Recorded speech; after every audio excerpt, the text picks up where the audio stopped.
Well, folks, welcome to one of the highlights that I've been looking for this convention. We are celebrating the 25th anniversary of this album, Divine Intervention. Julia's, well, some consider it her magnum opus, and we're very fortunate to have several of the principals here. So why don't we start? Well, first off, I'm Randy Hoffman. I am your moderator for today. I am in no way involved with this album. However, I am here to channel the streams, as it were, if possible, if such a thing were possible. If we could have some introductions, let's start with the lady herself. Oh, see, and I was going to do me last because I figured everybody knew who I was. So, I'm Julia Ecklar, and I'm the primary vocalist on the album. I wrote a number of the songs on the album. And the other people who are here on the panel, in person or otherwise, are people that were instrumental in the original setting up of getting this to be possible, or like functionally involved in the day-to-day, stay up really late at night, make runs to Long John Silver's for food, actual recording of it. And as Randy mentioned, it was like 25 years ago. So in sort of the order of their involvement, as it were, I'll direct it quickly to Justin, and he can explain who he is. How you doing, folks? Justin Brown. At the time, I was, I guess, the founder of Aircraft. Mm-hmm. The studio started in a teaching studio in Dormont, very close to where Ann Cecil lived. Mm-hmm. And Henry was working up around the corner, Henry Yoder, and thought it might be better visibility if he'd come down along my side of the world with the railroad tracks. And because that makes the recording so much easier. The railroad tracks, they were always the trademark of our recording. They gave you that nice low-end rumble, right, Mike? Yes. Yeah, of course. It's that warmth. So, it was an analog railroad. Analog, that's right. Exactly right. So Henry came down, and then shortly after that, Barney joined, and we thought, this would make a nice little recording studio, Justin. Why don't you just quit teaching here, and we'll just start recording. And then that had proceeded down through a few reiterations. We completely gutted that space at least 3 times and rebuilt it into what we thought it needed to be. And I think when you came along, it was in pretty good shape. I was impressed. Yeah, I think we were in pretty good. At least on the surface, there was a lot of egg cartons still hiding behind carpets, and still a lot of homemade things in the space. But it was coming along pretty good. And my role was what I did. I was the smile and the face and the handshake of the organization. And I was usually the one that first talked about opportunities, listened to things, and thought about what might work and what we might be able to bring to the table. So what I remember is listening to some of the songs and hearing, good songwriting, lyric content, and thinking that it would stand up. Recording process is not easy. When you start into a project, you quickly realize what you're bringing to the table and what you're not. And I thought there was enough for that to sustain itself through an effort to make a good recording. So we all talked about it, and I knew Michael was up and coming at the time, and He's still up and coming. You're saying, aren't we all? I thought you were up and at him. Yeah. And I think I just immediately heard the end result. I just heard, what orchestration would do to your songwriting, and how lush the lyric content would lend itself to being a full-out production. So I saw some emails about, why was it so over the top? I think it was because it merited it to me. I heard it. And I think there's a lot of music that can hold up with somebody strumming a guitar and singing some lyrics. And a lot of that same music can hold up to really letting the orchestration flush it out and make it real.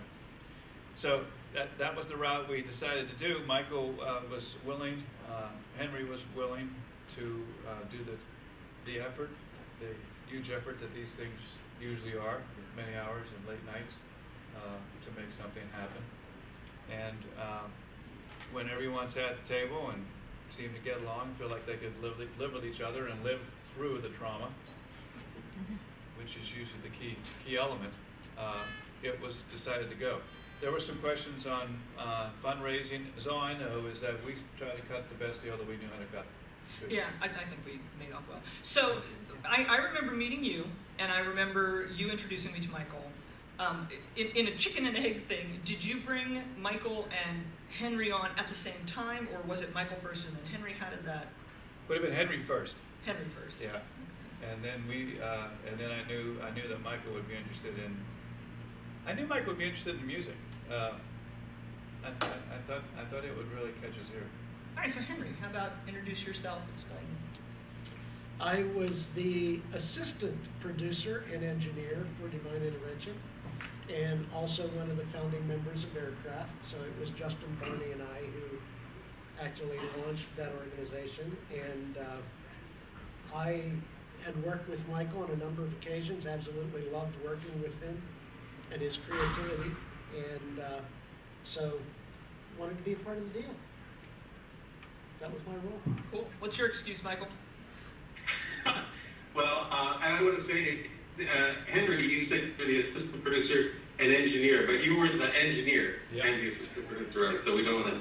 He was the engineer for, I think, the whole project. I don't think anybody else did any engineering. Yeah, I think that's true. I never saw anybody. I just remember being told, never touch the microphone, do not touch the board. So that was my memory. And to this day, I go places and they'll say, well, just pick up the mic. No, you never touch the microphone. But anyway, so I got a call, probably Justin, I assume, and I had been doing some stuff at that studio, and there were other people that were there sort of creatively, and so I was grateful to Justin for involving me, because as he said, this was music that was filled with imagery, and it's normally somebody does an album and the images that are there are in a much smaller scale than what this album was. I mean, we were in other planets, we were in all of these different situations which are unusual. And so it did really open itself to a lot of interpretation. And I would say, so my role was basically the arranger first, like to come in and try to figure out what to do with these songs to expand them into orchestration. And then I guess in a way, Henry and I mixed the album as far as I know. So I guess I don't know what our role was there, but it was definitely something where Justin oversaw the process at every step, and he did step in at times, and for example, told us, I think there's too much going on in that song. I can't remember what it was, but like we just had gone too far. But it was an opportunity for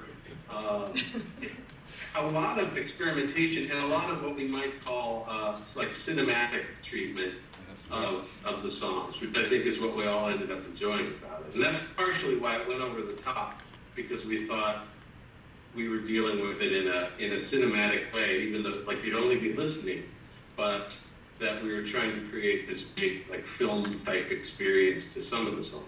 So well, this is the introduction to the film project, isn't it? What, if somebody tried to make a movie out of the songs on this album in the order they exist in, the entire cast would die so many times during the course of it. That's all right. So, all right. So, how did you get to? I don't know why it sounds that way. How did you get to John? What made you think of John Maione in the course? Because he's here too. Oh, are you asking me? Yeah. Yes, I am asking you, Mr. Arranger producer.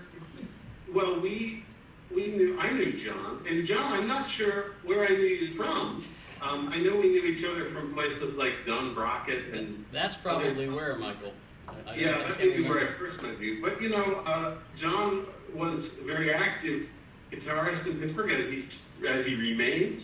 And it just seemed like initially a good mix, because in a way we wanted somebody who would be like Julia's advocate, where it was often live, Julia would play her own parts.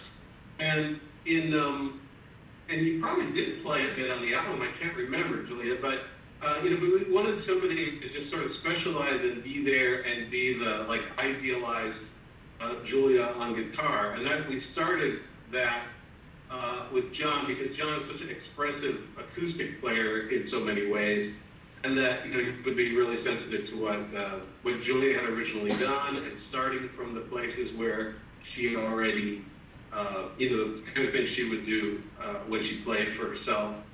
So I think that's where it originally came from, and then because there were a couple other guitarists in the aircraft world. One was Gary Hoffman. And the one that ended up playing on the album as well was Bruce Marshall. Isn't that what was Justin? And I don't know whatever became of Bruce, but I know he's on the album too. But we sort of made John the core of the acoustic world of the album, because he was like the Julia surrogate on guitar. And I think that seems true to me, if memory serves. John, do you have? Yeah, I remember you telling me at times to do it like Julia would, and then other times do it from the chord chart how I would. And there's different, it depends on the song, and I think on some of the overdubs. But that's what I remember. I remember that from Roxanne. We did that a number of years ago. So John, do you want to do a more thorough introduction of yourself and what you do? And sure. And the fact that you're a grandfather. Yeah, I'm a grandfather now. And that's number one in my life right now. Absolutely. But I'm a professional guitarist and teacher in the city of Pittsburgh. Michael and I do believe we met either from Duquesne, because I was still teaching there, or from, I think it's the Don Braca connection first. I think we did a couple things together back then.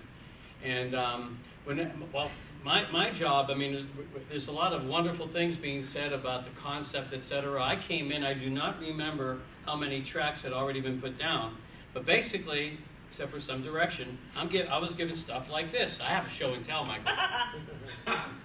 This is Roxanne. Now, this is from the later, when we did the CD. But basically, with chord symbols and some ideas. And basically, Michael, to this day, he's such an incredible musician. I don't think anybody, you probably realize it, but to me, he's just an amazing musician. And I still get nervous. If he called me into his studio next week, I'd still get nervous. And back then, I was, a little bit younger, so I do remember, being focused on the music that I was playing. And then, of course, I couldn't wait to hear the mix with everything, because I don't even think did you have I don't remember even any lyrics or any vocals being had when I was in it. I don't remember. Partly, when we originally recorded everything, nobody, I'm not going to go so far as to say CDs didn't exist yet, because I think they did, but nobody was releasing filk music on CDs at that stage. And so when we did it originally, we did it assuming it was going to be released as a cassette tape. Yeah. And so... It was released. No, I know that, and but we did that on purpose, is what I'm saying. Is we did it with the intention of doing it as a cassette tape, and so the order of the songs and such, it was specifically laid out for this would be the first side, and this is where you would turn it over, and this would be the second side. And I know that Michael and I originally had done he laid down some basic parts. Michael's a really gifted pianist, and he would do piano parts in the key that we had chosen that he had told me we were going to do it in. And partly that's because I was limited on guitar key-wise as to what worked playing it, and that wasn't necessarily in the end always the key that was going to be best for my voice. So in some cases, the key that I would perform things live and what we recorded in was different.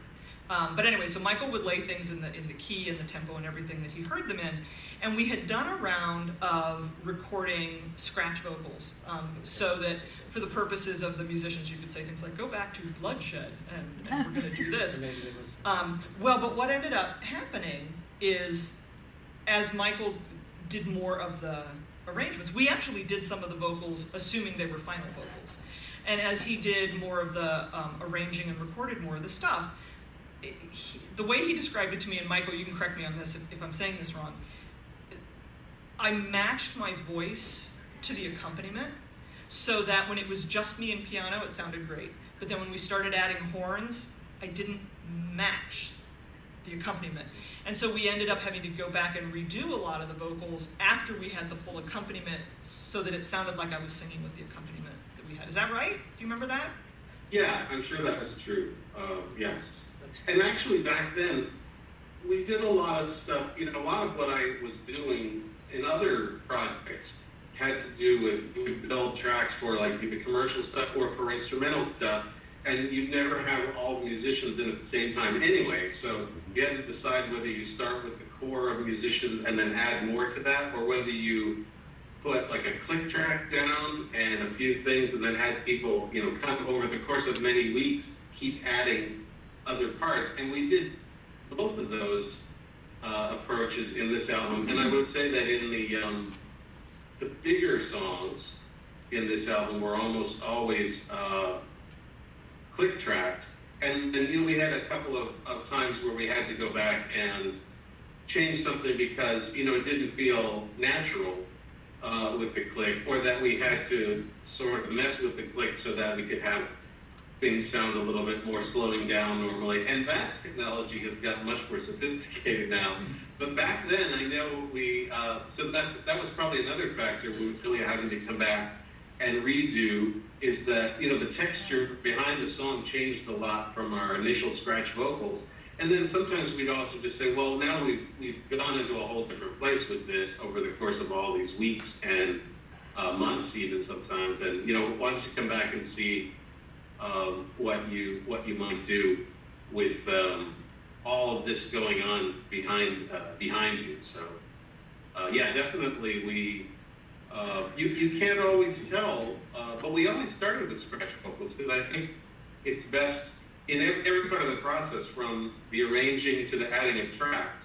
It's to be able to hear the singer knows that what we're all working around. Like, here's the center of what's happening, and everything else happens around that. So it's very difficult to not do that. And from what John is saying, there may have been times where we had him play where he didn't have the scratch vocals. As John, are you saying that you remember coming in and not even knowing what the vocals sounded like at times? I don't put it past me because, we were just experimenting back then. I actually don't remember. I mean, when I think about it, just based on other recordings with you, it really could have gone either way, but I really don't remember. A lot of other stuff you did with me, you often wouldn't have any idea what the full thing would sound like. Right. But I'm pretty sure we started with Julia. Okay. There always being a Julia reference in everything that we started from scratch. Okay. I wanted to make a comment about the choice of bringing Michael in, and John, you commented on his musicianship, but one of the things is Michael does fabulous orchestrations, which are obvious on Divine Intervention, but we had done a number of projects, and it always felt like you could only go so far because there are always limitations about budget and time constraints and all of this other stuff. And creativity.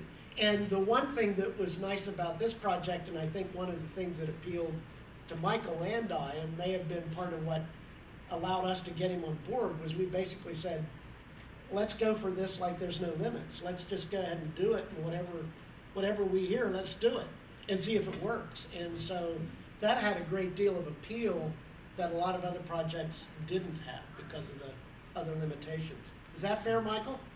Yeah, and there was just so many different kinds of songs with different, like if you think of the difference between, say, Silver and Temper of Revenge, it's like, those are both on the same album, you don't get to do that very often. And then, Lady Hawk and all that kind of stuff, that it was an opportunity. I'm sure I saw it that way, and Henry and I pushed it that way, like, let's see all the various possible things we could do that ordinarily in projects that come our way, these are things we'd like to do, but we don't normally get to do.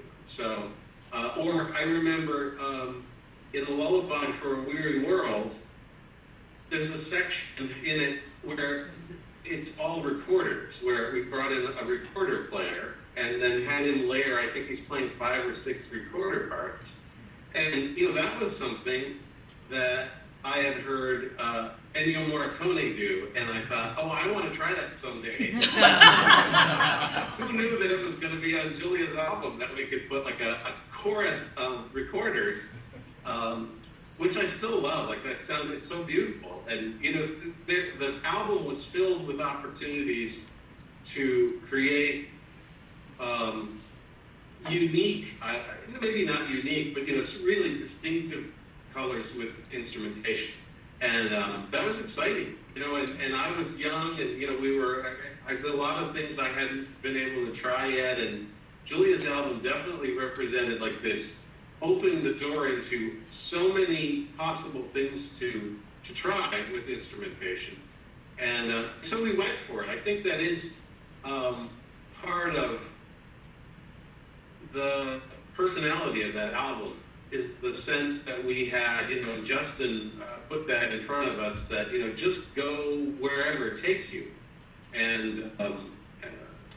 And we took that literally, and we really did go in a lot of different directions, which, to this day, it has, the variety of instrumental textures on that album is still unusual. I mean, I think you don't hear that on many albums. Well, and the other thing that Michael brought to it is, and what I think people may be surprised by, is rarely was there more than 1 or 2 musicians in the studio at any time. And when you listen to it, you hear an orchestra and you think orchestra. But Michael had the great ability of being able to take one musician and have them play, 3 French horn parts. And so that even though there was only 1 or 2 musicians in the studio at a time, when it's all said and done, because of his skill as a producer and orchestrator, it sounds like everybody was there all at one time. And that just was not the fact. There's a couple things I just want to make sure that get on record. First of all, Barney Lee's not here today. His daughter ended up with a wonderful opportunity in Florida to be Mickey Mouse and Minnie Mouse and Donald Duck. All at the same time. All in like a week. Yeah. So she just graduated high school, got this amazing offer by Disney to join the cast down there, and poor Dad is losing his mind. This is his oldest daughter, and he's running around with an IKEA furniture in the truck and getting her set up in the apartments. I just know we got this last-minute email saying, I would be there, but I have to go to Disney with my daughter. Yeah. So that's understandable. He didn't tell us that she was Minnie Mouse. Now I'm impressed. She's the boss. When Minnie walks through the park, it's hi, boss. So she walks in her first week. She's the boss of Disney World. So she's pretty happy. But Barney is certainly a very integral part of this organization and should be represented here fully. If nothing else, Michael, you'd agree, for serious laughter input and hilarity, because we would spend hours on our knees laughing. I mean, we just had such a great organization, and we all just Bruce Marshall and Barney. You put those two in a room together, and I mean, you just in stitches, and you hurt yourself. But I'm glad Bruce was mentioned too. Bruce is doing well. He just finished a long stint with running Comcast's production studio out in Denver, and they changed hands. They had different ownership, and he ended up. He's in between right now, but he's been back to visit. He keeps in touch with all of us, and keeps in touch with Barney. So a lot of rumors of us putting our old band back together, and the has-beens or the never was, or something like that, to see what we could do with it. But Barney does send his notes for sure, and his comments to you. Kind of a congratulations that this is still alive and well. And I'm sure, because I, for good or for ill, haven't been in touch with most of the people involved with Aircraft since we did the album, and I'm sure Barney's reaction was, "What? Wow! What?" But so, and then the whole room's not. I don't know if everybody's as technical as the conversation's going, but I did want to also say that Henry certainly bore the brunt of getting this done. You know, it was the hours and hours of opening the room up, turning the equipment on, keeping it running, and you know, shutting it down. So don't ever think that it wasn't a selfless, endless, fully committed effort by Henry. Well, and I think in all regards, anytime you're dealing with any kind of creative thing, whether it's making an album, making a movie, setting up a convention, there's what everybody sees. And it's like the tip of the iceberg thing. I mean, and I know that's a cliche, but it really is. There's all this stuff that went behind it. And if you're doing the behind stuff correctly, they only see that tip. They only should notice the behind stuff if you're really screwed up. You know? Otherwise, you should just have this end product that is what you were trying to do. And it doesn't matter whether you're an employee at a shoe store, you know, or the employee at the shoe store has to keep the place clean, has to make sure the lights are working. If there's something wrong with the air conditioning, they got to fix all that. There's a whole lot that they do besides ring you out. And you better not be aware of any of it if everything is going well. And so I think this is just representative of that. You know, the end result, everybody gets the album, everybody's really nice and happy.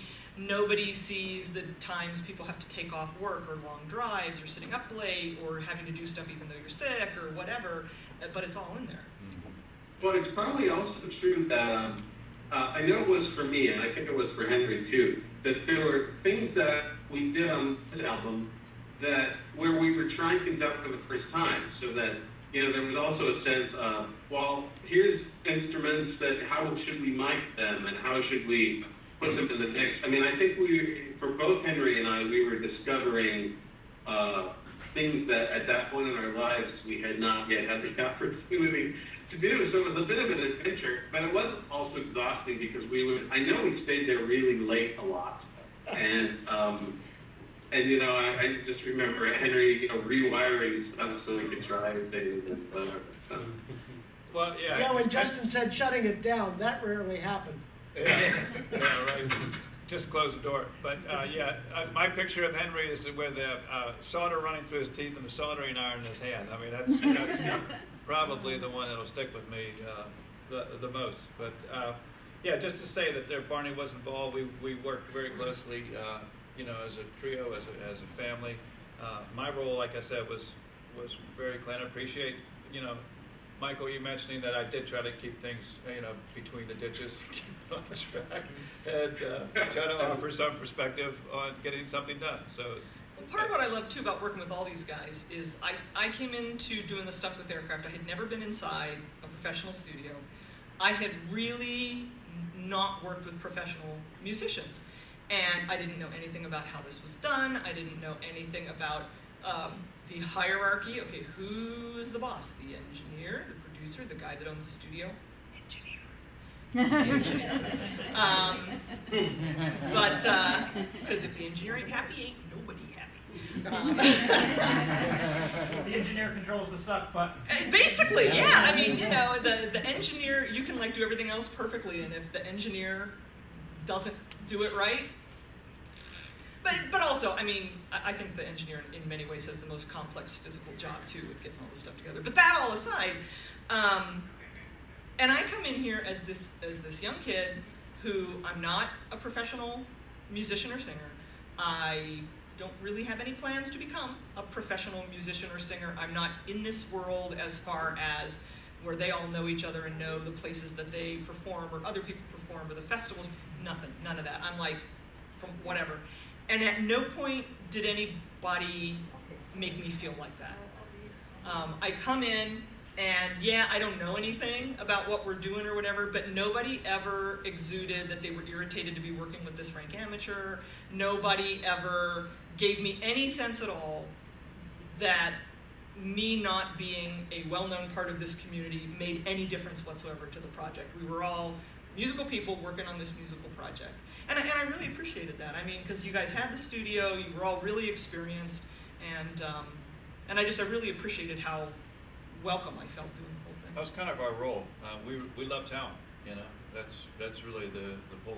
That was where we just looked for it and fostered it. And I think through the years of Aircraft, that's what it was all about. You know, there was so many opportunities that we had of people that, you know, didn't have the talent. Michael, you might remember when a fella come up from West Virginia with his grandson who has this song when the steel mill's closed called Steel Mill Blues. It was, Okay. Please, Mr. President, open up a steel mill for me. His uncle lost this job. He wrote this song. This song was sent to KDK. I was having lunch with the host, one of the hosts of the shows at KDK, Liz Miles, and said, I got this song from this kid, you know. He's just singing about his uncle who lost his job in the steel mill. He said, but it's really, you know, kind of cool. So he came in, and his uncle came up, brought him in the studio, and it was amazing. We ended up recording this song, Steel Mill Blues, working with KDK. It ended up behind the Iron Curtain. It was just, it went on the BBC. It went all the way all the way across the airwaves. He was on all 3 networks in New York in the morning shows, you know, because he really did have this talent. This real passion, this real concern for what was going on in the country. And out of that little studio, you know, that thing just took off like a moon rocket, and it made its message, you know. And this public sentiment changed like in 6 months, you know, because there was other people unemployed besides Steelwork. Right. But at the time, we were able to respond to that quickly enough to get that launched, and it was just absolutely an incredible ride. Waking up by 8 p.m. for an interview at 7 a.m. Like, what? You know? So we had some fun with it. But no, it was a pleasure. You were a pleasure to work with. I never heard any complaints that from, you know, working with you either, which is really why the project, you know, got going the way it did. You know, the chemistry of everybody in a room together is very important, and that's why I keep saying it was really a family. It's a very close knit. For it to work right and to feel like this, you know, that's what it takes. Well, and I was I had a great time doing it, and it feels like, you know, you spend years and years. And it was like one summer, I guess, that we really, you know, worked on the whole thing. And when the new album that took years and years. Well, okay, the second album took years and years, but the first one. And see this, and this is just because you guys shut down aircraft. I'm just saying. But when Eli Goldberg at Prometheus Music went to the effort to get the old master tapes available and stuff to put out the CD version for Divine Intervention, and we decided to get together and record a bonus track so that, you know, people would be happy. And we got a hold of Michael. Michael got a hold of John, and, you know, it's like, oh yeah, I just saw you guys last week. You know, and it had been like 15, 20 years or something at that point. And, you know, I saw Henry for the first time about a month ago, I guess, you know, in 25 years. And it's like, just, you know, instantly, we're cool. And I think that says something kind of special when I still feel like I'm friends with all these guys, even though we don't actually talk to each other. I know you on Facebook. But yeah, but now Henry's my friend on Facebook. Right? The Roxanne recording was special for me because I don't remember getting to know Julia that well during the sessions. And I know I met you once or twice, right. But we didn't really get a chance. But I'm focused on doing what my producer wants me to do and play and get out of me what he wants to hear. And although I don't want to speak for all the musicians on the CD, but you kind of know when you're in the studio if this stuff is good or not. You just get this sense. The cadence, even when I'm just hearing chords, it's the cadence points, or if I hear certain instrumentation, you know something special is happening. So I always look back on this experience as one of the highlights of all the stuff I've done in my life. But when we got to do Roxanne again, it was a lot more fun because I got to talk to Julia, hang out with Michael a little bit more. Not a lot more fun, but for me it was more personal. And to the point where I have to tell this story real quick. She didn't know I was a Star Trek fan. I didn't know she was L.A. Graff as well as Julia Ecklar. So actually, this is autographed. Julia Ecklar, live long and prosper, a.k.a. L.A. Graff. But more really coolly, she put me in this book. But I think I killed you, didn't I? Yeah, real quick. Yeah, I think I saved the Star Trek universe by pulling Captain Kirk out of the shuttle or something. But, and then dies. And then died. Oh, that's right. Yeah, you were the security guard. Yeah. That's right, yeah. He was really, really good, and he was shot in the head. The royalties for saving the Star Trek universe that I have not gotten yet. Anyway. But it was just so cool. I mean, actually, this book is autographed by Shatner and Nimoy, by the way. Yeah, but and not by Sure me, you'll notice. No, that's because I bought it. That was all after. But the point is, it was, when you work with people, you just kind of, or you work with the music. Sometimes you get connected. My best friends in my life, I'm 58 years old, and the people that I still feel fondest of, I can meet after 20 years and you don't skip a beat, are the people that you share this musical bond with. And this is all part of my life. And but it was really fun to do Roxanne, because that's when it got more personal. And that's what you guys are feeling from the aircraft experience. But anyway, just wanted to share that. You know, another thing about aircraft that I can point out, as Dustin was talking about it, is that, you know, like often when you're working as, in the role that I worked on Divine Intervention, you're also the interface person with having to deal with the nuts and bolts and the budgets and all that. And one of the things that in my era of working for aircraft, one of the really enjoyable things was that people like Justin or Barney were worrying about that, and so they would bring me in and let me not worry about that. Like, let's just make it sound good. Let's just do let's be creative, and that feels a lot different than when, you have to watch every, you have to monitor both the business and the creative side. I think for me personally, I'm always better if I'm just on the creative side.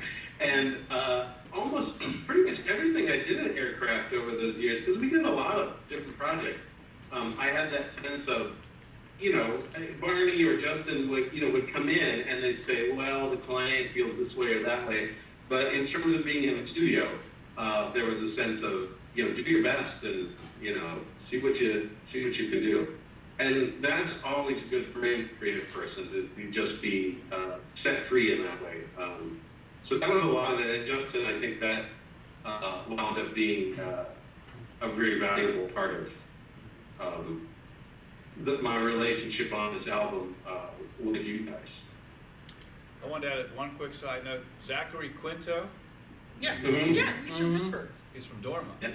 And Is he? Yeah. Let me guess, he emptied the garbage cans for us when we made this. No, but he was in a play with my daughter. That's awesome. And we're friends with him. So, Are you seriously? My daughter was on stage with him when he was at we're fellow Central Catholic grads. Okay, I have to tell you two things that are really funny about this. First of all, dude, you have to tell him that when we watched Heroes, we said, boy, if they ever remake Star Trek, that guy would be the perfect Spock. We really did. But the other is, I think this is funny. Justin's daughter apparently is the only reason he has any success in his life at all. Because the whole reason, that was a joke, you guys, you were supposed to But the only reason that I knew him was Ann Cecil knew him because Sasha, Charlie Terry's daughter, was in school with Justin's daughter. And she said, Sasha has a friend whose dad, has a recording studio or something. Is that the same daughter? That's the same daughter. Yeah, so, damn, your daughter's cool. Can I meet her? Yeah, absolutely. But so that was what started all that. It was all Justin's daughter. Now, let me think. It might have been two.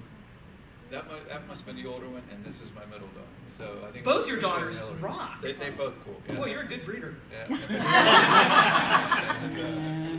The sons rock in the world too. So all three. Not a granddad yet, though. No, that's a whole Tell other her. thing.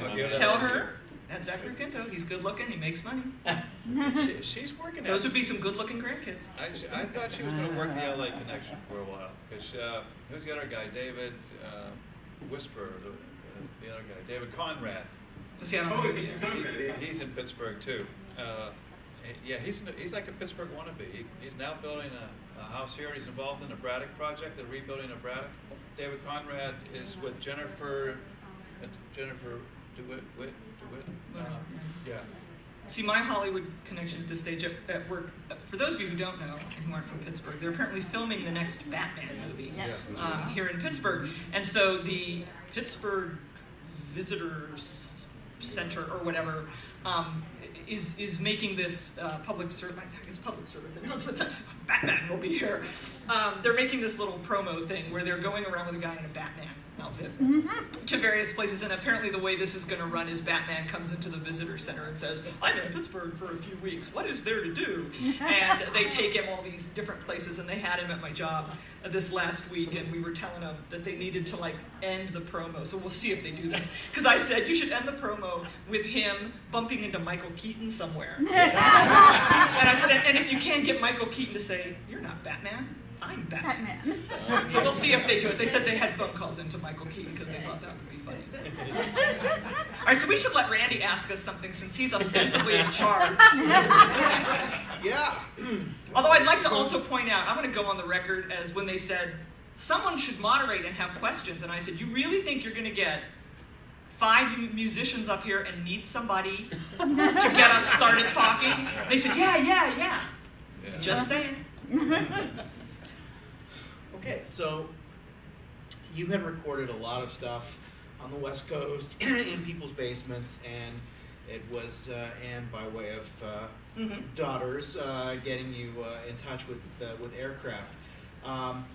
Now, you didn't walk in there without somebody having ponied up something up front. Did Anne put up the initial stake for studio time, or? When I first walked in fact, nobody had ponied up anything. Basically, I went in, I met with Justin, and we sort of were explaining, well, there's this like small segment of the music community called filk, and nobody actually listens to it that you would know, and they never hear it on the radio, and all this, and was sort of trying to explain what it was, and that we were sort of, I think Anne had suggested that if I wanted to record more stuff, that essentially I was not required to necessarily work through the publishers that I had worked through in the past, that there's no reason why we couldn't do something through some other existing source. And so I had gone in, we had taken some of the tapes that I had made previously to play to Justin, sort of this is the kind of music we're talking about and everything. And I don't remember specifically the order. I don't know if at that time Justin went, yeah, we can do this. Or if there was a lag where, he went and spoke with Henry and Barney and got back to me or whatever. But I know that at the time when we first approached him, we were just talking about buying studio time. And I believe that we first exposed the music to him with we don't need anything fancy, maybe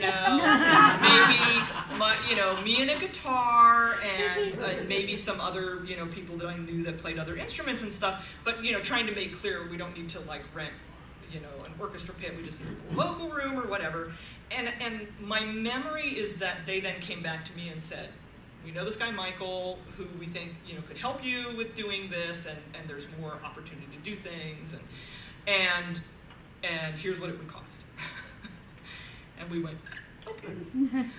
And I believe I know Anne had said that from the very beginning that she would be willing to financially support approaching this, and the end result of what it looked like we were going to need was clearly more than a single individual could fairly be asked to do. And so I believe it was Anne's idea, Anne, who said, why don't we approach some other people that are financially capable of making some contributions, and who, are friends with you or whatever. And so I know some of the people I was able to say, well, we could maybe talk to so-and-so, and maybe talk to so-and-so.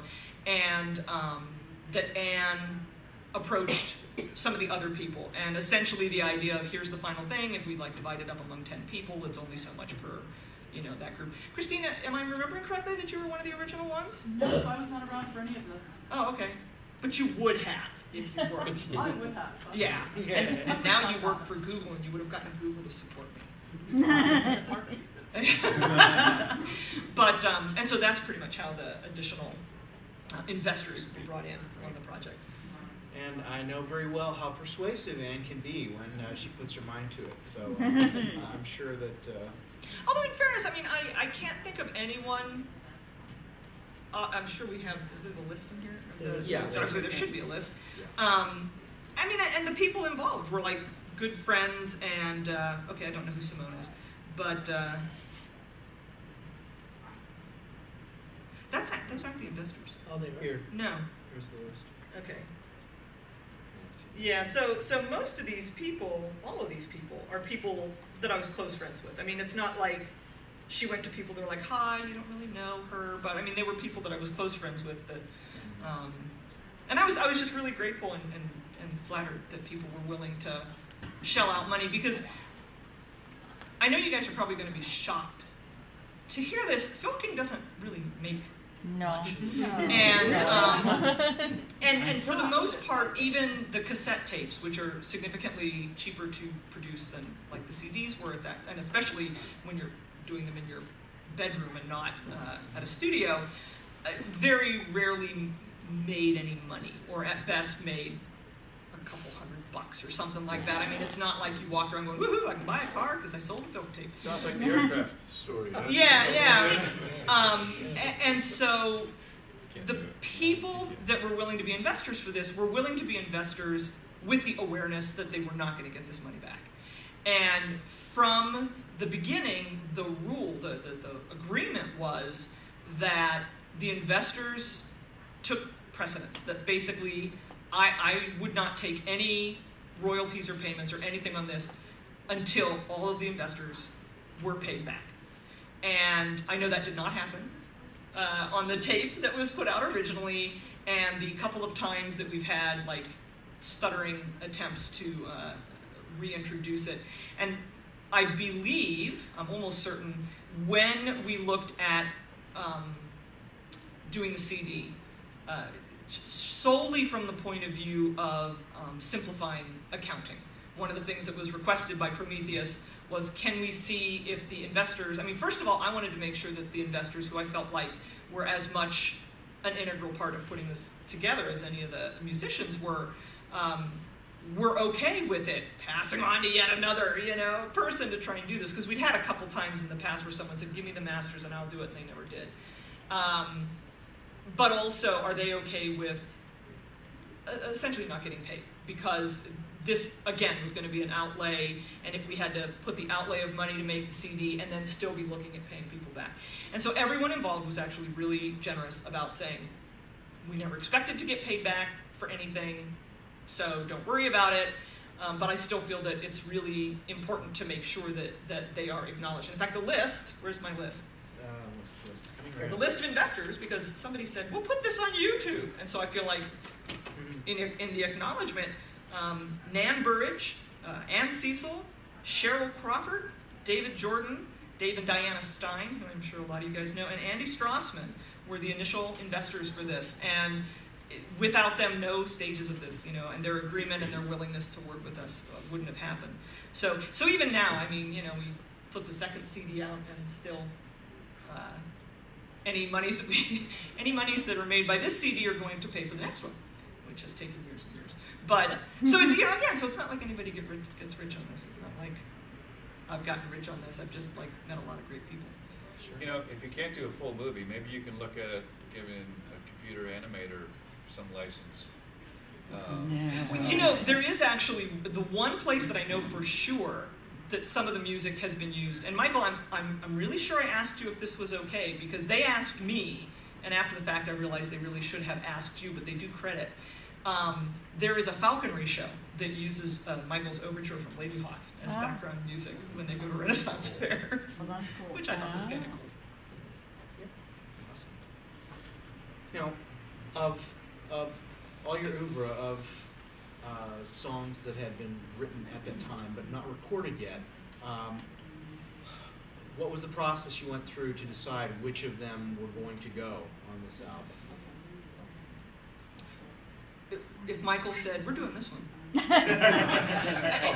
doesn't have strong opinions. Yeah. Well, I mean, I know some of it was, remember we were doing it for cassette tape, and this is again, correct me if I'm wrong, but I'm under the impression that there is both, or was both a conventional length that cassette tapes where I guess you could make them any length you wanted to, but in reality it worked best if it was half hour one side, half hour the other, something like that. Like if they're any longer on one side, they start to not play evenly or they stretch or something. I don't know. But anyway, so we had a limited amount of time. I mean, we knew we had to fill this many minutes.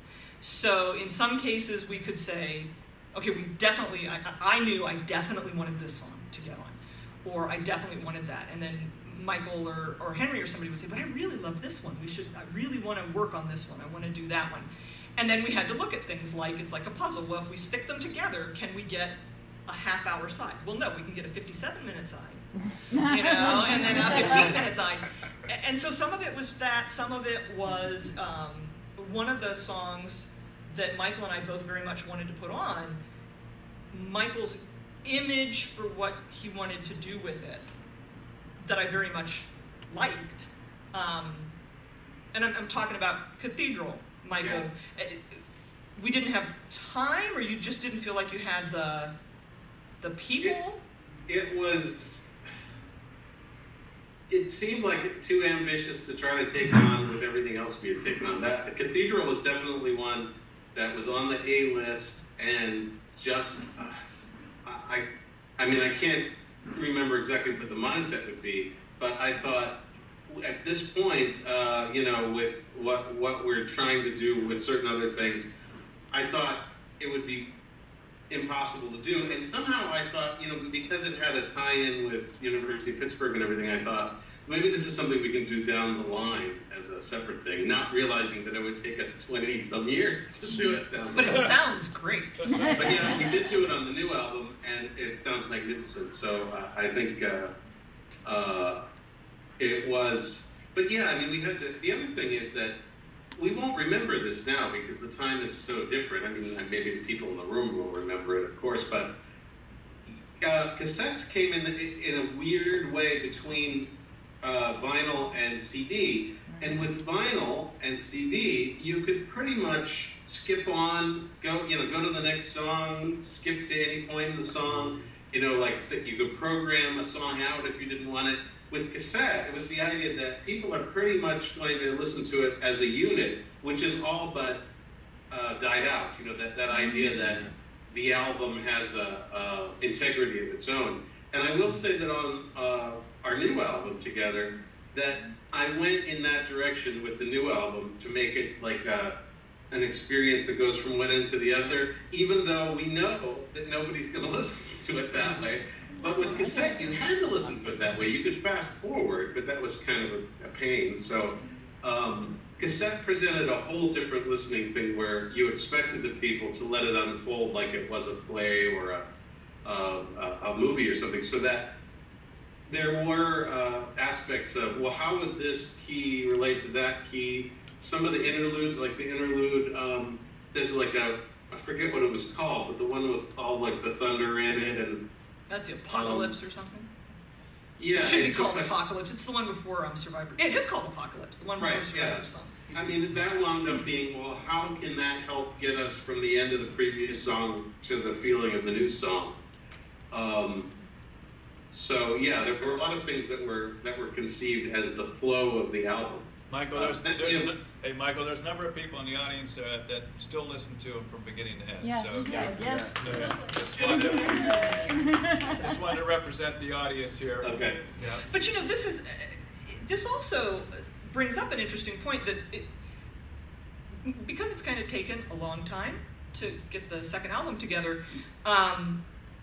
Not only has a lot of how people listen to music, either with the ability to have digital and to put your own mixes together and such like that, but the way in which music is delivered is so different, with people being able to use various download services and such, that one of the ongoing conversations that Michael and I have had with Eli, the guy who's producing, from the financial standpoint, the newest album, has been things like, how do we want to have things be available? What do we want to have be available? Do we want to assume that people are not going to be wanting to get a CD of the entire album, but they would maybe want to be downloading a CD of an entire album.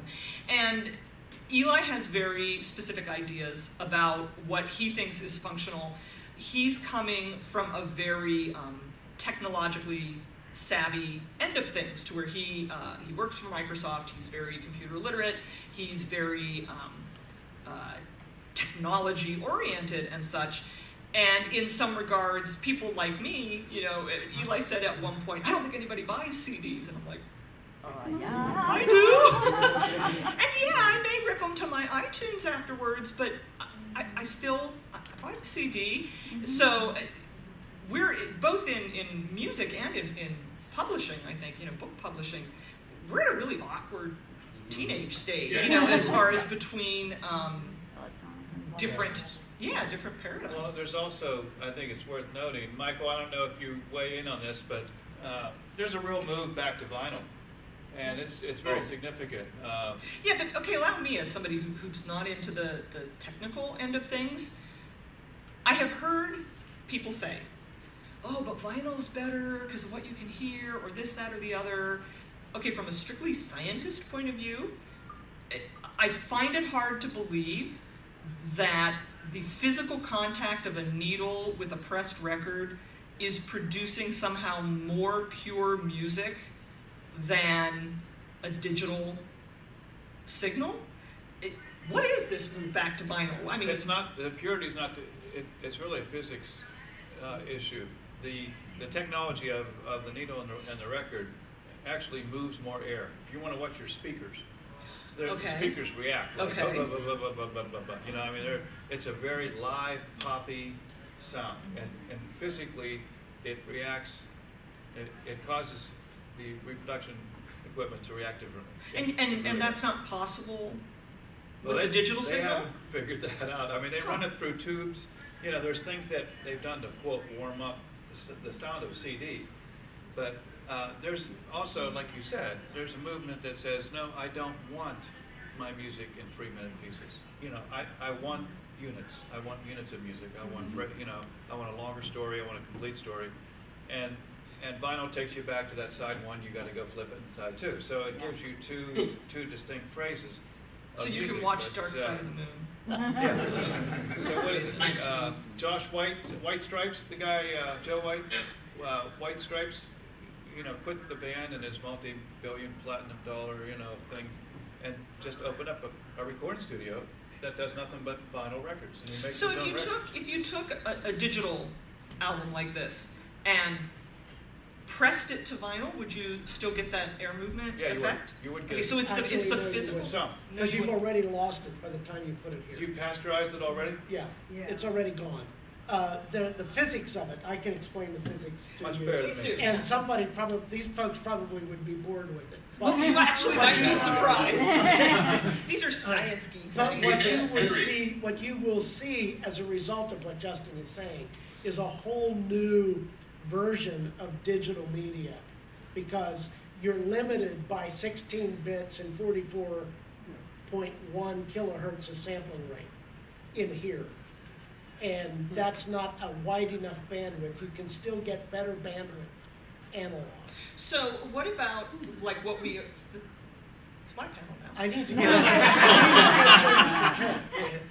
Would that be okay to do it? Fine.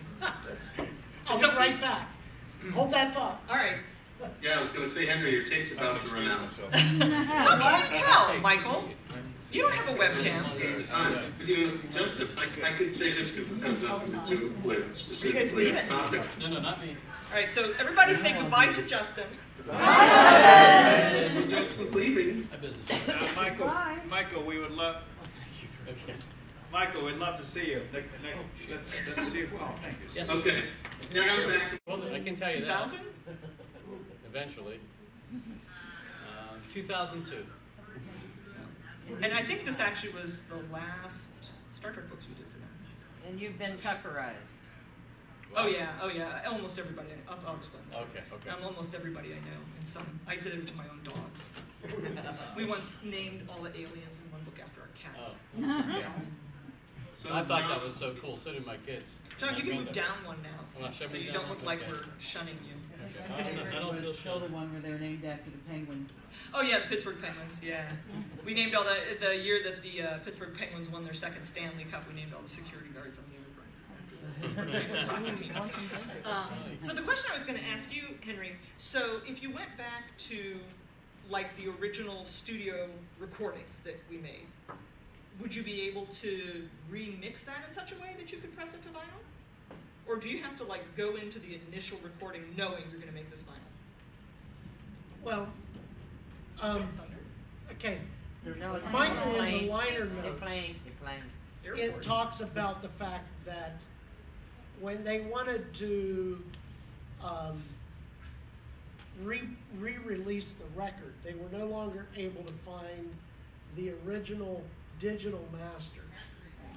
In reality, this is probably better, with the exception of the fact that it has some hiss, by virtue of the fact that they took it off of an analog master.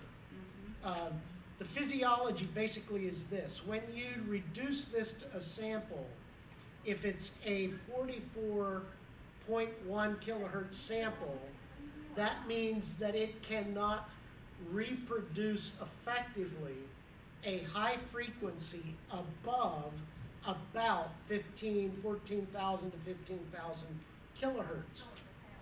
The analog world, even back then, which has even improved since then, the analog even back then was able to produce up to 23,000 hertz.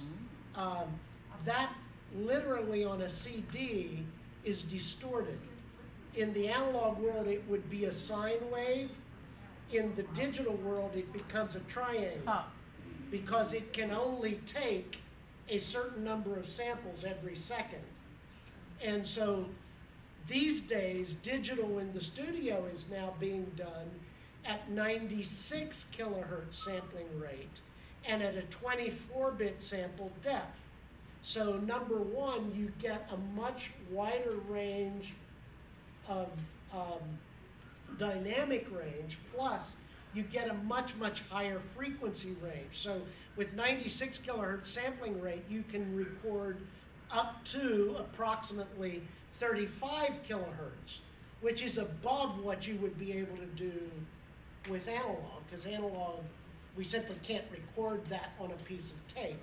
However, the one thing that analog still has, which makes it sound warm, is the fact that it actually is an analog signal, meaning it has a constant change rather than a change that you sample at any number of given points in time.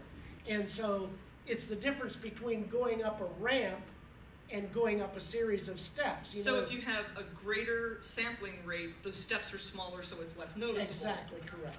You've got it. I remember my calculus. Yeah, so if the difference between analog and digital is virtually the difference between a ramp and a series of steps, and how deep do you want those steps to be, the higher your sampling rate and the higher your depth of sample, the more smooth the ramp appears, but it's still a series of steps regardless of how closely you approximate. And you're also limited by physics. Exactly So if right. you take your step analogy, in the digital world you can hit a wall. Exactly. You can go from 0 to max in one sample, Yeah. which in audio comes across as a pop, but And you're right that in the analog world, some of what we call warmth is actually distortion. It's actually what we acoustically hear. If we could bring in a set of singers and they had really, really tight harmonies, you can actually, if you take 3 singers, you can almost produce a 4th part because of harmonic distortion, which you simply can't do that in the purity of the digital world. Now, see, this is partly interesting to me because one of the things that was really awesome for me when I first spoke with Justin about doing Divine Intervention, when I would record stuff, when I used to work for the recording places out in California, we'd be really happy. I'd like how a performance went. We'd listen back to the to the 8-track or whatever. I think it was a 8 or a 4-track. And I was really happy with how it sounded. Months later, I would get my copy of the completed CD in the mail. and I wouldn't like it. And a lot of times what I didn't like is I sounded flat in relation to the accompaniment, or just not good. And I was always, it was very frustrating, because it's hard to know when you're just going with your memory of, boy, I really thought it sounded good, and now I listen and it kind of sounds like crap. And I brought some tapes to play for Justin, and they put it onto the giant wall with the little cassette thing in it. And Justin listened for a minute, and then he goes over to the mixing board, and he piddles around, and all of a sudden, boom, I sounded like me. And he says something to me about, they had you compressed too much, or too equalized, or something like that. And I wonder now if some of this was a function of, here's how it was recorded, and now we have to somehow bounce it down to the tape. I mean, because I don't know what happened technically between when we would record things and when they'd end up on a cassette tape. But it was really interesting to me that there were things that, with the equipment they had at Aircraft at that time, that they could do to make me sound like what I felt like I sounded like, rather than this flat, tinny isn't quite right, but this flat, reedy version of me that I never thought really was representative of me. Plus in those days, what you heard in the studio, especially if you were going to cassette, depending on how you duplicated those cassettes, the cassettes never sounded like the master. They either were slightly brighter because they adult compression that you were supposed to use when you play it, but of course we all thought it sounded better without it, so played back without it, so that was brighter.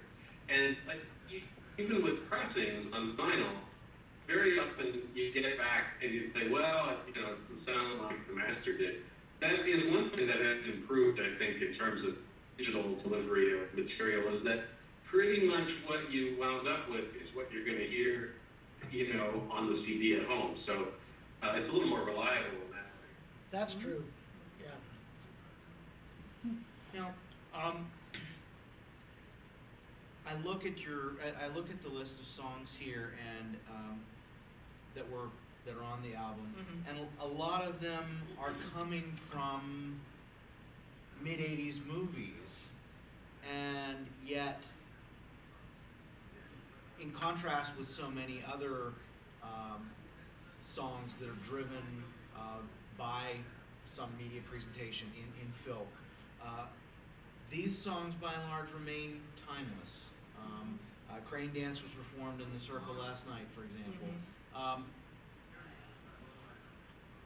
How, when you were making this, were you trying to make a timeless thing? I remember, for example, in Wizard of Oz, they took the jitterbug number out because they felt that dated the film and they didn't want it in there.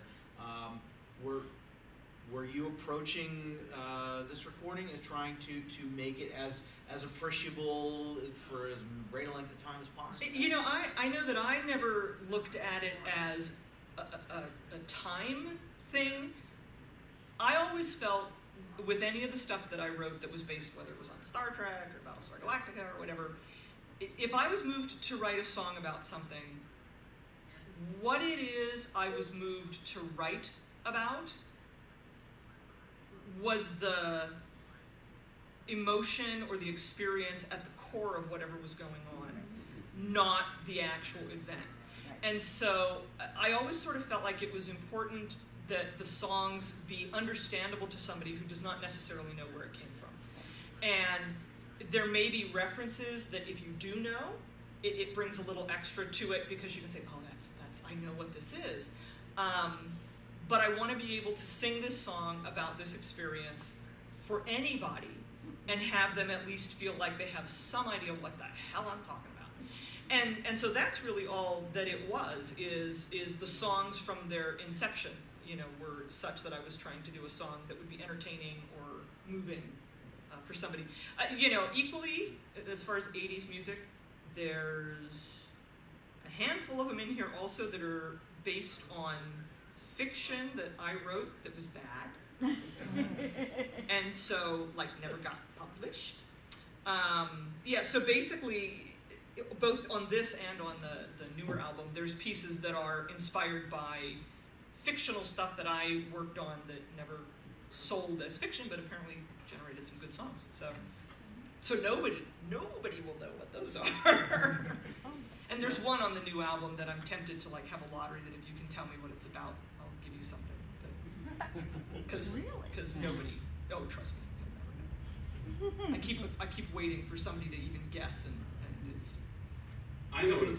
Yeah, you know, but that's cheating, Michael. This is if you work for this company or did something involving the organization of this song, you can't enter this contest.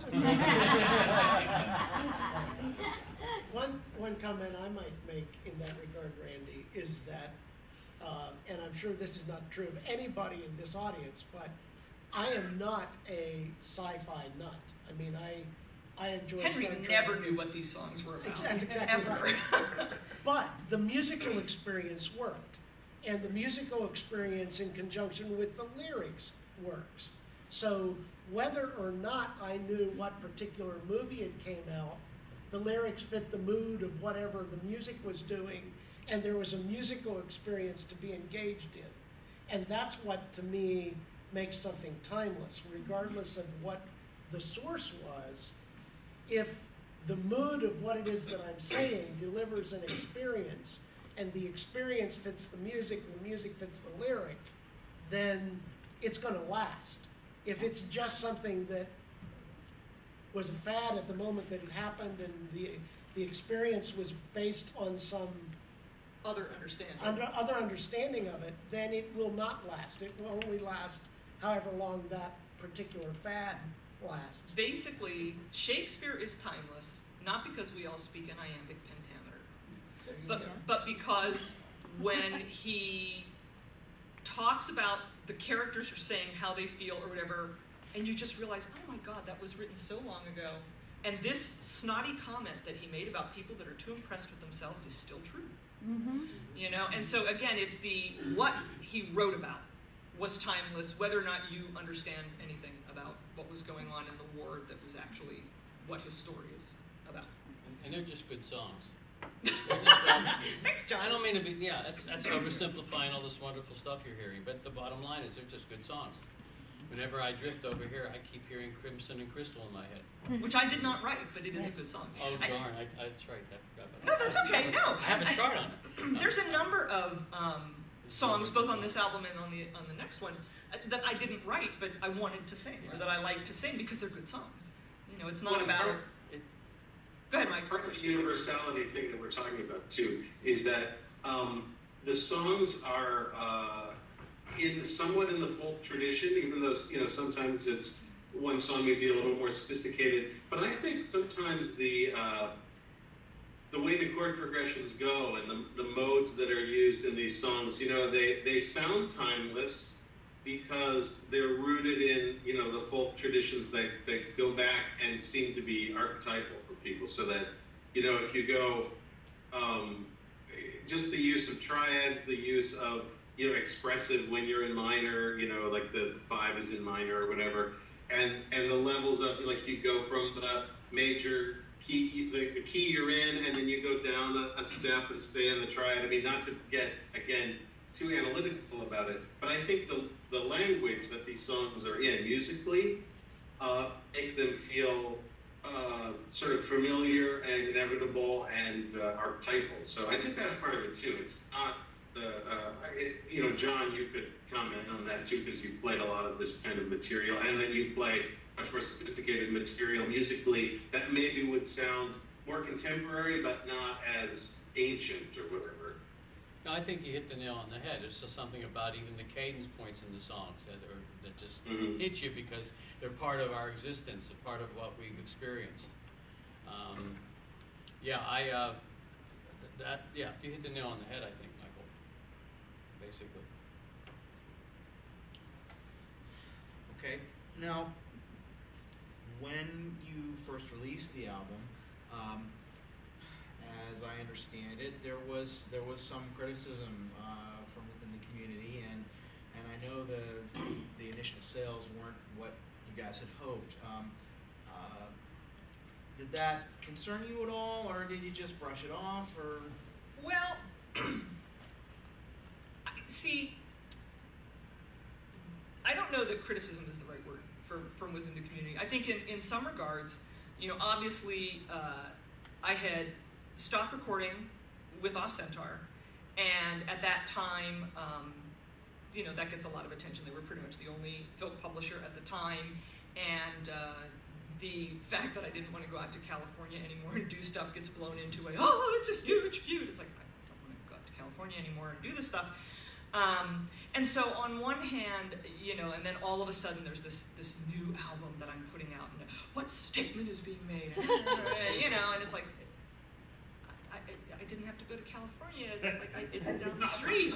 And so there's this whole and then there is the fact that the whole format in which it was made was just really different. And so there's first of all, I heard a lot of, we'll call it pre-criticism. I know that from out in the Off Centaur camp there were things like, she's going to have her picture on the front, and it's going to be all about her. And it's like, and I'm thinking, dude, if you knew anything about how I like having my picture taken, you would know my picture's not going on the front of this album. And so there was like a lot of just, I guess, worry is the best way to phrase it. And then when it comes out, I think it's just, you have an idea of what a filk album is. And it's a singer and a guitar, maybe a couple other accompanying things, and it's kind of like if you like iced tea and you like orange juice, that's great, except if you pick up the orange juice thinking it's the iced tea, and then it tastes awful. And it's not that you don't like orange juice, it's that you were expecting iced tea and that just wasn't what you were expecting. Maybe I'm the only one who does this. I don't see as much understanding in the audience as I expected with that analogy. And so I just think this was that kind of, it was orange juice, and people expected and maybe even wanted iced tea. I know that some of the comments that I heard, I remember hearing the same things about Indigo Girls, like their third album, where they had more production values, and people saying, I liked them better when it was just them and the guitars. I think this is overproduced. I think it's terrible. I liked it. And so I think that some of the less critical commentary fades away just as people get used to it. Oh, that's what this is. It's orange juice. I think another fact, speaking as someone who liked the album from the beginning, has as such been put in the position of defending it on occasion. I think part of it is that what people were looking for, some people still look for, was an album that would bring back the experience of hearing it live. And I went into this very much, a lot of this, I shouldn't say a lot, but some of the songs that were on this album, some of the songs that are on the new one, I never performed live because with just me and a guitar, I couldn't figure out how to do it. It wasn't in a key that worked, or it wasn't the kind of thing that the presentation was something that I, with my guitar skills, could play. And so I had specifically approached it as, I want to be able to do the stuff I can't do when I'm doing stuff live. There's live performance and then there's recording. And so, in a sense, it's not this. You're right, it's not, it's this. And that's what I meant to do, and if that's not what somebody wanted, Then do your own album. Yeah, well, go order iced tea. It's not a good or a bad thing. It's just you sort of. I think there's much to what Mark says. It's not what people were used to. Everybody was used to that very spare style that Terry Lee used on the Off Centaur tapes. And I think Mark, maybe you can agree or disagree with this.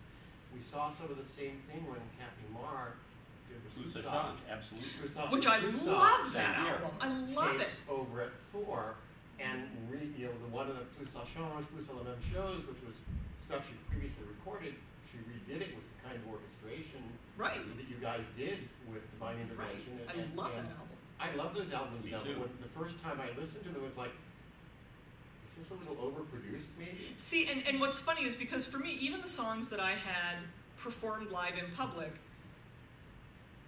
it's kind of like I always heard the other stuff.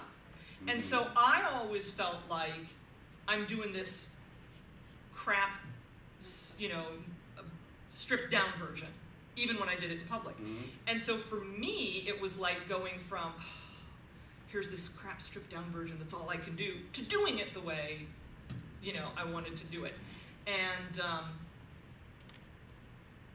You know, and I do understand that there are still people, even now, who your preferences into what you like as music. At work, there's a guy at work who really likes Marilyn Manson, and he and other such performers. And at lunch, he'll play YouTube videos with stuff really loud. He's a nice guy. I like him. I just don't like the same kind of music he does. One of my coworkers found the YouTube video of the falconry group that I mentioned that uses the Lady Hawk, and they and she thought that was really cool because we were getting.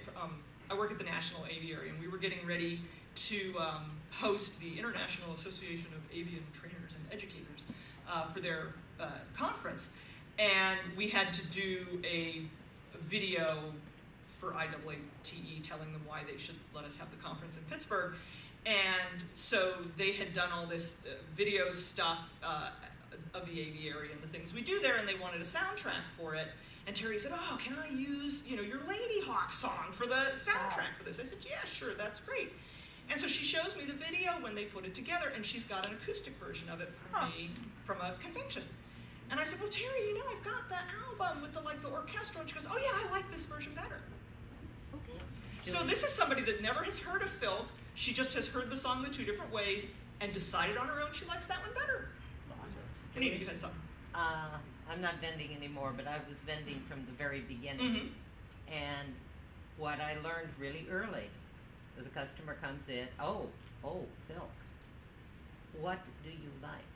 Mm-hmm. Because I had the total range of I want a single singer with an instrument.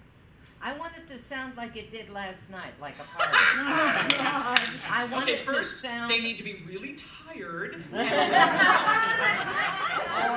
or gradually, a new audience and a new customer base came in that said, I want it to sound more like a commercially produced album. Well, this is too crude. I want it to sound and I think smooth. That part of what helps with that is as more people got involved with producing, as it became easier, computers improve and stuff, the stuff you can do with your own computer at home now is so vastly improved over what was being done way back when. You don't have to be somebody that can afford, because even off Centaur, for all that we did it in a back bedroom, that recording equipment was not cheap. Those mics were not cheap. Even doing it, so to speak, on the cheap was not cheap. And so nowadays, more people have access to it. People coming from different musical backgrounds with different musical styles are involved in it. And so I think that just the whole venue of filk is broader than it used to be, as far as what kind of music is done and what kind of stuff fact, you hear. Instrumentation live has gotten so much more. I know, to where now we have groups that play and people that play things other than guitar. Yes. Precisely. Your footnote on the equipment. Jeff came out with, I swear, a padded case with a mic. I know, and that was he said, touch the mic. We got this one for you and Julia. You can't Did you break mics for them? I broke one. No, that's one of the reasons they got it. Because I broke the other one. Yeah, I broke not their mic, but I broke somebody else's condenser. Yeah.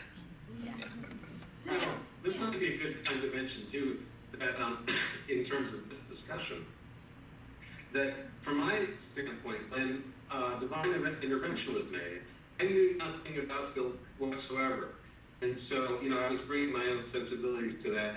But what I kind of wanted to say was, I feel like the album that we just made, not only do I understand the material and the traditions better, even though this album is enormous, it's the hugest, in terms of production value, it's the most enormous filk album I've ever made. So I'm aware of the fact that there will be some people who don't like it because of that reason. But I feel like in this case, because I understood Julia better, I think now, and I understood the field of filk better now, that a lot of choices were made, no matter how enormous the production is, to be, and Julia, you can weigh on this, but to be true to the underlying spirit of each song. And so I feel very strongly that the material in the new album has been treated very respectfully in terms of its sources, even though it will be versions like have never been heard of some of these. I mean, if Divine Intervention was a leap into production that was almost crazy for filk, and I think the new one goes even further. But I think we've come full circle in a way that, for me personally, I feel like I really connected to what the material is about as filk material, and I hope that that will be evident when it comes out and you hear that one, because I'm very proud of what we did with the new album. So I know that has nothing to do with Divine Intervention, but in terms of the contrast, in terms of what people's expectations are going to be, I had no idea what filkers wanted to hear or were used to. I was just brought in on Divine Intervention to orchestrate it basically, and to take whatever seemed to be the potential of the songs at the time, and fill them out and sort of explore textures for them. And I do think the process this time around, 25 years later, was much more filk conscious for me, or consciousness of the books that the songs were based on, or whatever. I don't know if you want to comment on that, Julian. Actually, Mike, if I could, I think you're selling yourself short, because I think on Divine Intervention itself, you honored filk sensibility in some very key ways. Because what you just reminded me of, and I can't name an album or artist here because I don't know it, is a story Bill Sutton told me a few years back of how he was producing a filk album and handed it off to someone who was a professional mixer to do the mix, and got it back and had to go back to the guy and say, no, this has to be redone, because he'd given it a rock style mix and you couldn't understand the lyrics. Right. Yeah, my question basically is along those lines. So everybody is saying Divine Intervention changed everything. Can you point to some examples of, okay, so where can if I'm trying to trace the line of descent, where am I seeing it in other filk albums? Well, see, and I don't know that I would say that Divine Intervention changed everything. Divine Intervention was different, and meanwhile, filking has changed. I would say, though, that Divine Intervention opened the door to the idea that you didn't have to do live recordings, and you didn't have to do the very spare style. There's nothing wrong with the spare style. Right, but that there were other options. You didn't have to do what Whale Songs did. Without Divine Intervention, maybe you don't get your songs doing the Bluesaw albums. Maybe you don't get a band like Black Book Band or now Wild Mercy, where they're seriously doing albums with this production value right up front, planning from day one, and not just saying, well, it's only filk. Yeah, I think it changed expectations. Yeah, it opened the door. That could be. Yeah, the expectation at the time, almost all of the most of the All-Centaur period were 4-track. They went to 8-track with Wolf Rider's Reflection, and that was the last that you worked with them, I think so. That was usually when I went out there, we worked on more than one project at a time. And so I know I was working on other things at the same time that we were doing Wolf Riders, but I think that was, part of the last trip that I had out there. And that's as far as they had gone. The leap was just, it's beyond iced tea and orange juice. We're talking a blended mixed drink with vitamins and proteins and beyond, way beyond. When Michael started working with them, they were also he was working with Tempest, but not working with Tempest. They were doing the back and forth, cross country. And he was hearing their tracks laid down for background based on his original and quite handy guitar work. And then he would dub in the voice. And he said originally, oh wow, these guys are good. So then it says, oh, I just heard Light sing. Okay, I think I'm okay on the vocals.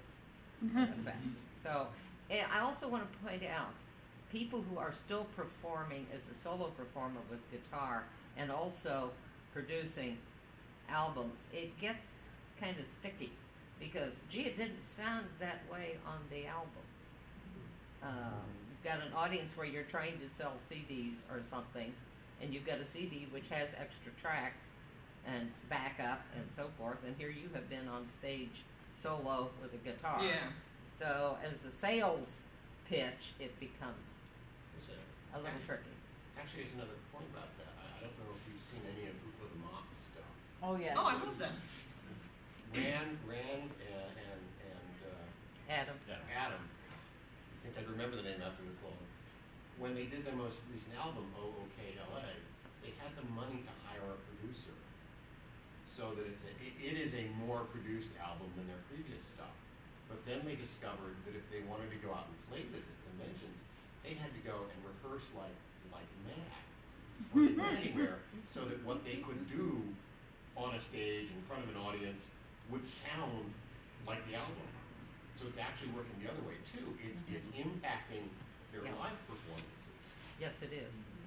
I know that's the same. It is true for Vixie and Tony out on the West Coast, where they started roping a lot more people. They did, hey, we have this great album, but let's try to reproduce that sound as much as possible, and it, kind of ups the anxiety level for them at conventions. Oh God, yes. Can they get the backup people to make it sound as cool? So there's your answer for why don't you sing at cons anymore, Joel? When this whole part of the whatever we can get. Instead of listen to blah blah blah blah, well, you just gotta go do it. when this part, a non-filk thing, real fast. When this part of the conversation started, all I could think about was Bob Dylan at Newport. I mean, they expected him to come out as a folk artist, and he plugged in and did Maggie's Farm raucously loud. It opened the door to rockers. Basically, let's quit singing just about love, but let's also talk about important issues like the folkies did, and it opened up the folk singers to use experimenting beyond their guitar. And I think as long as the song is good, I mean, I used to love MTV Unplugged. All the stuff you hear with all the guitars and all the stuff, and there you hear McCartney or Eric Clapton, or even Pearl Jam with acoustic guitars. Yeah, if the song is good and has something universal to say, which I think those songs on Divine Intervention do, it's going to stand the test of time. I kind of was almost taken aback by that. I think it's very unfair to the musical experience to say, but I want this to sound just like it was on the album. No. Then listen to the album. But they do. Yeah. I know they do, and you hear other, non-folk musicians that perform talk about it too. But I've always thought it was unfortunate. There's a reason why you go to live performances. Right. Because it's going to be different. There's stuff involved in a live. I was up about a month ago in Toronto for a Tim Minchin concert, and honestly, I've listened to his albums, but I'm sorry, I don't know why you would listen to him when you can't see him. And you can't, because so much of what makes him a great performer is the physicality of being there. And I really respect the bands that are out there that just don't have albums. They're a touring band and they don't have albums because that's what they want to be. Well, there's an energy of a live performance. Yes. Sure. And it's different, and there's nothing wrong with having, because, I'm not going to drive around with you in your car. I'm sorry. And sing every time you go to work. But, there's a time and a place for the live performances, and there's a time and a place for the albums, and it's really too bad if people can't see that they both serve a purpose, but they don't have to be each other. All over the music world now, especially because it used to be that you made albums as a way of intensifying your delivery system to people that could hear you. It's not so much about that anymore. It's just a different world. I think from the producer standpoint, there are a lot of musicians and performers who I really love, and I like their albums, and then I go to hear them live because when they do the same material, it just keeps evolving. And you don't, you go back to the album for, here was your sort of idealized original idea of this song with other instruments, and you don't have that on the road with you. But you have your own musicianship, you have your interaction with the people that are on the road. And for my taste, which may be the opposite of some people's, but when I hear people on the road, I want to hear that the song music has evolved from the album. That, if you hear them, that's what would keep me going, say, a year later. to hear the same person again and again, because the music has not been frozen in time. But the thing about an album is you have the opportunity to almost idealize a particular approach to a song. And you know it's not the only way. I mean, even when you start out as an arranger or producer, you know, well, there's an infinite amount of ways the song could be presented. And you try to come up with a way that enhances the song in some way. If you know you're not creating the ultimate, only version of the song on an album, whether it's your song or somebody else's. And somebody earlier, was it Henry? Did you say albums are never finished; they're just released? Is that the quote? Yeah, that was the quote. Keep changing them for the next 5 years. Right. I know Robin had something back there. I was going to say that process of not expecting what you're hearing on the recording is basically a stage of personal growth that a listener has to go through. Yeah. Especially people who grew up in the era of AM radio that moved to FM radio, and you heard the same track over and over again so that you could lip sync it better than the Well, and in fairness, I think that there are at least some people who came to music, period, through filking. That this was the first time there was any form of music that they were really dedicated to and followed, as opposed to already being an audiophile. And so, essentially, they're coming in at a younger stage of their musical appreciation development than maybe somebody that already was an experienced hearer. I know we have other questions, but we've only got about 8 minutes left or so for this panel. So I would like our 4 panelists here, if you could each give us maybe a 2-minute kind of coda, what you would like people to take away on into the future, the people who will be watching this on YouTube and other delivery services down far into the future. What would you like them to take away from this album? That's an interesting question. I would go back to what I said earlier about the musicality of it and the fact that it has longevity because it's an experience. I know that when I produce a record or when I work with music, I want it to be an experience. When I've worked a lot with young bands who are just coming out, and I keep saying to them, this has to be an experience. You have to pick up your listener, you have to give them a ride, and then you have to drop them off, hopefully at some destination where they expected to go based on the experience. And so, to me, that's what divine intervention is. It's an experience, and it's something that I think will continue to survive because the experience is a good experience both musically and as an overall. I think it does have the fact that we made it for cassette and we built that sense of experience into it as well, offers a level of experience that a lot of just individual recordings don't have. So I think that would be my sense of it. How about you, Mike? I think, in a way, what happened with divine intervention was that the world of filk, which was a very self-contained world, opened the door to other people. Me being one of them, a lot of other musicians, Henry, the aircraft people.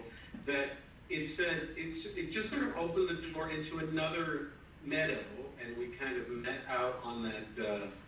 In that commons area and explored, shared musical visions. And so I think maybe the value of the album in certain ways is that it did, when we talk about did it meet expectations or was it confusing for people, I hope that what we did with Divine Intervention is just broaden the possibilities of film.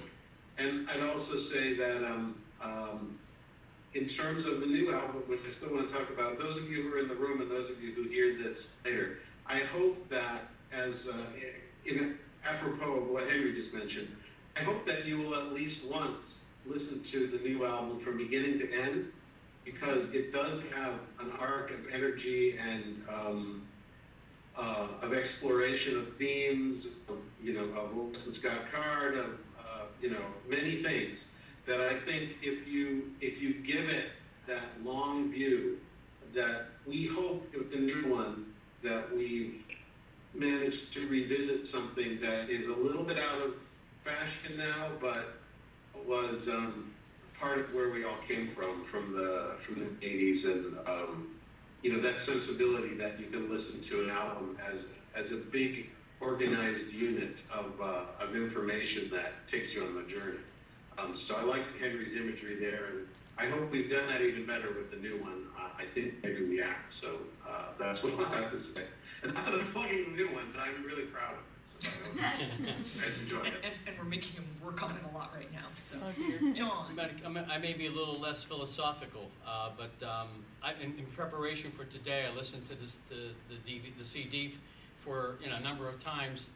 I hadn't listened to it before, and the bottom line for me is it is immaculately produced. There are times when Julia's voice is absolutely chilling. It's excellent songwriting, period. And it's just good music that brings that in whatever genre you're listening to here. I think it reflects very human experiences that are universal. And that's what I think of the album. I'm very proud that I was such a little part of it. And I really hope that, my granddaughter, when she gets her copy someday, she's 2 years, 3 months old, listens to it and goes, wow, what is this? Cool. And I think that could happen. And as far as me, before we finish up, we had talked about, are we going to be someplace else for doing like a little autograph thing? Or yeah, we can handle that either in the back or out in the atrium out there. You said there was going to be a concert in here? Yeah, then I think we should be out so that we're not in here while they're having their concert. So we've got a couple of, a few copies of Divine Intervention and even Traveler, re-release of Traveler, which is the I Was 12 in someone's back bedroom recording, for signatures or whatever if anybody's interested. But really the thing for me that, much in the same way that I said that I always want to acknowledge that we had the generous contributors, who helped us get this on the road to existence. I wasn't able to be here Friday when I know that they had a memorial for Ann Cecil, and I was really sorry that I missed that. And in a lot of ways, everything about the existence of this album is because of her. Those of you that have known her through the years know Confluence wouldn't exist if it wasn't for Ann. Parsec wouldn't exist if it wasn't for Ann. In a lot of ways, whatever success I had writing fiction was really directly attributable to Ann. And so in many ways, I can't separate the existence of anything I achieved involved in science fiction or in fandom from Ann, and I can't separate the existence of Divine Intervention and the fact that it got made at all from Ann's influence.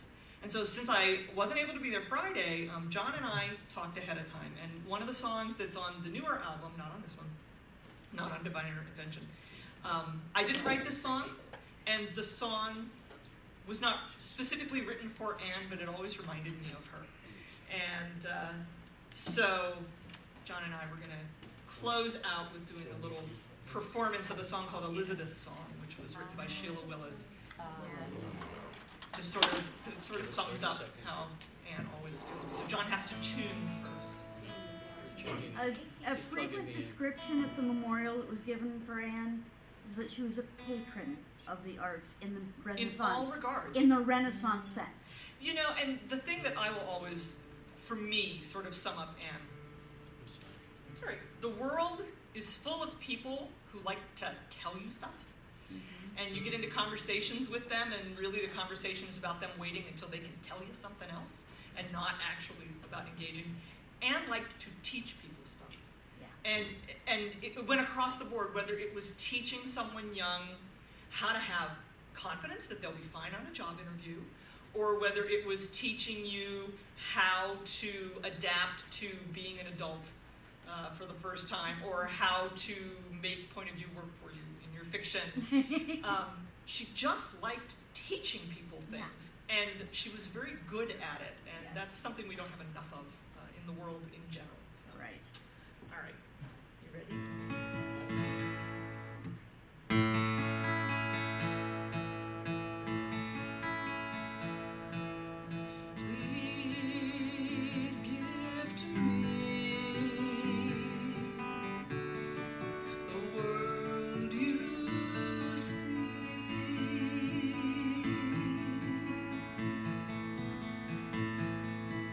I look to heavens high, I only see clouds.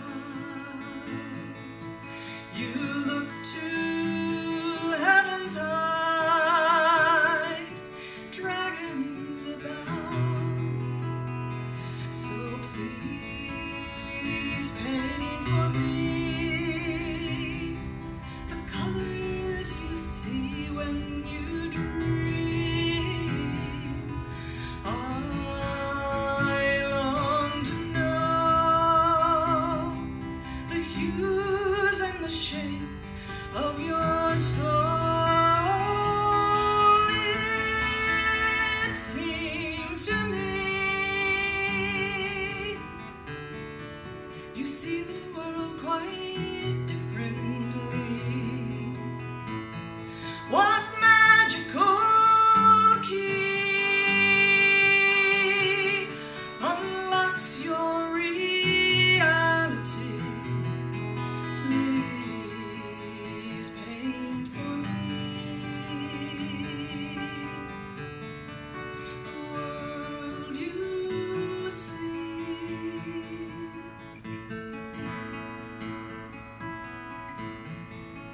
I hear a song, I hear chords and notes. You hear a song, and you hear more than both. So please sing to me the music you hear when you dream. I have to know the symphony sung in your soul. It seems to me you hear the world quite differently. What magical key unlocks your reality? Please sing to me the world you see.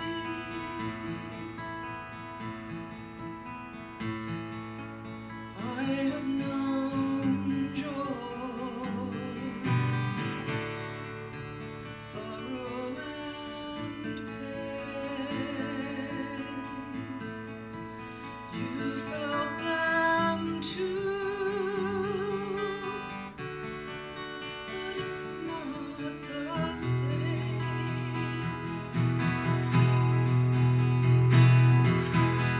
So please give to me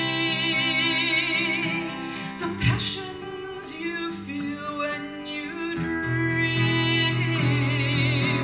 I have to know the echoing heights of your soul. It seems to me you feel the world quite differently. What magical key unlocks your reality? Oh, please give to me the world you see. Please give to me.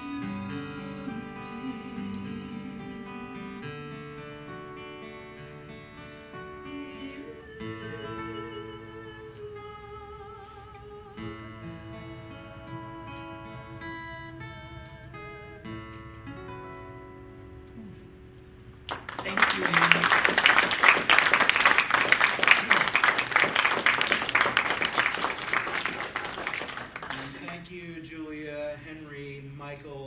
and company. Thank you guys all both for being here and for caring 25 years later. We will try to get a couple of these tables moved out to the atrium for some signing and stuff. And do buy the new album when it comes out.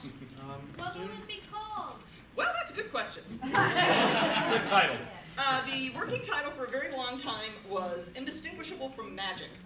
But, well, yeah, I do too. But by the time we got the whole thing put together, the theme of it didn't come together quite like we thought. And then a friend of mine who's a wonderful, wonderful painter named Wayne Moyer gave us an album cover, which is awesome, and doesn't have anything to do with that title. So we've been arguing back and forth, but I'm announcing right here, I'm going to call this album, and they're just going to have to deal with it, Horse Tamer. And we'll go with that. Thank you very much, guys. Michael, call me next time you're in town. Hey, he can use Skype now.